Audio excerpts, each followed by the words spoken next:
I did more things that you people can't imagine. So yeah, my right trumps your dead. I earned it in blood. I gave up a lot for this country, including my youth, and better men than me gave up a whole lot more, so that all you, myself included, could enjoy the rights that are guaranteed to us in our Constitution and Bill of Rights. And we didn't go through all that to come back home and watch the surrender of what we fought for happen based on the demented actions of a couple madmen. My name is Aaron Weiss, and I live in the town of Poughkeepsie. I'm a combat veteran of Iraq, and I'm also a law enforcement officer. I attended the Public Safety Committee's last meeting in regards to this resolution, but I didn't say anything because I wanted to hear what everyone else had to say. And I heard some shocking things from some people and some legislators. They said that it took a lot of courage to pass this SAFE Act. Apparently my definition of courage differs from yours. You see, if it was really so courageous a bill and it took so much courage to pass it, then why was it done in the middle of the night when no one could see it or read it? That's not courage. That's a mafia-style sit-down to divvy up what's good for the bosses. Courage is taking the right and true course of action, not the politically expedient one. And anyone who is proud of this law must also be proud of the Patriot Act, the TSA, imprisoning Japanese citizens in World War II, since all these actions were spurred on by emotional fear and rammed through in the name of public safety. Another issue is the insistence of certain people to stand on the graves of dead children and challenge those that disagree to say it to the parents' faces. Well, I, for one, will pick up that gauntlet. First off, why is dead children your battle cry? You didn't say anything about the hundreds of Chicago children being killed, and for some reason you only scream when it happens to wealthy white ones. And yes, I will say to anyone's face, my right is more important than your dead, because I fought for it firsthand. I washed the blood of my friends out of my Humvee, and I picked up their mangled bodies, and I fought day in and day out. I did more things that you people can't imagine. So yeah, my right trumps your dead. I earned it in blood. I gave up a lot for this country, including my youth, and better men than me gave up a whole lot more, so that all you, myself included, could enjoy the rights that are guaranteed to us in our Constitution and Bill of Rights. And we didn't go through all that to come back home and watch the surrender of what we fought for happen based on the demented actions of a couple madmen. So in closing, I would like to address specifically the legislators we all know who are going to vote against this resolution. I understand you will vote against this resolution based on some misguided sense of the public good. However, as a law enforcement officer, I'm curious to know about your true resolve. Since voting to take away someone's rights is totally different than being asked to enforce it, I want you to consider this. If you support the SAFE Act so wholeheartedly, are you willing to stand with law enforcement members and lead from the front to enforcement? And what I mean by that is if a constituent of yours feels so alienated by this law and the manner in which it was passed that they refuse to comply with it, are you willing to stack up on their front door and go in first? I bet if a clause was in this bill that required you, the elected leadership, our elected leaders, to go in the door first, I bet you would not be so steadfast.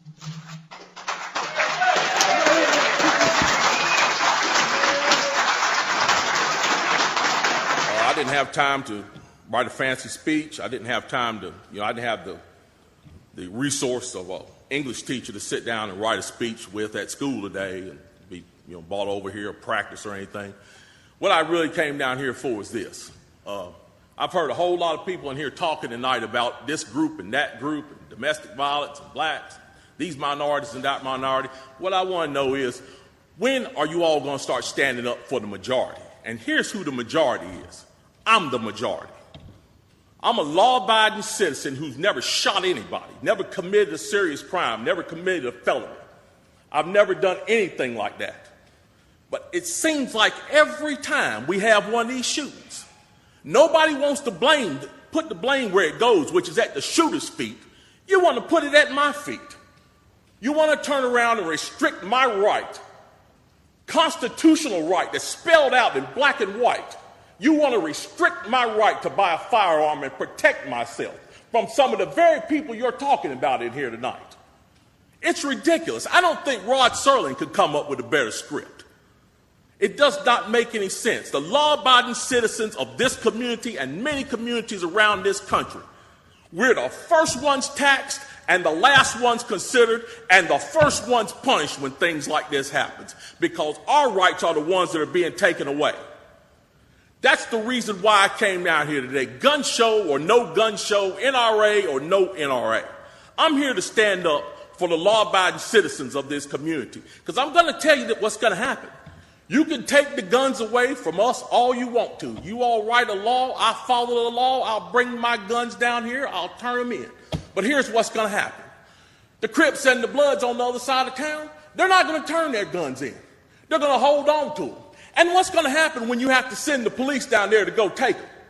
The police can barely enforce the law as it is. As what I see, we demonize the police, criminalize and vilify the police, and we make the criminals into victims. And we're talking about restricting guns? How are you going to do that? How are you going to do that when the police department's already hamstrung? You're not going to be able to go down here and take these guns from these criminals. So the criminals are going to hold on to their guns. They're still going to have them. They're still going to break in my house, and they're still going to shoot me with them. And guess who's going to be the one that suffers?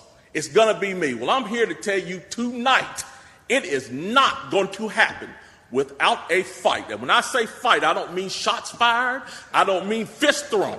I mean I'm going to come down here to this city council and raise hell just like these loonies from the left do until you listen to the majority of the people in this city. And I am the majority. The majority of the people in this city are law-abiding. And they follow the law. And they want their constitutional right to be able to bear arms. They want to be able to go to the gun show and buy a hunting rifle or a sport rifle. There are no military-grade weapons sold at the gun show. An AR-15 is not a military-grade weapon. Anybody that would go into combat with an AR-15 is a fool. It's a semi-automatic .22 rifle. You'd be killed in 15 minutes in combat with that thing. So we need to dispel all these myths, and we need to drop all this division that we got going on here. Because the bottom line is, when that Second Amendment was written, whether the framers liked it or not, they wrote it for everybody. And I am everybody.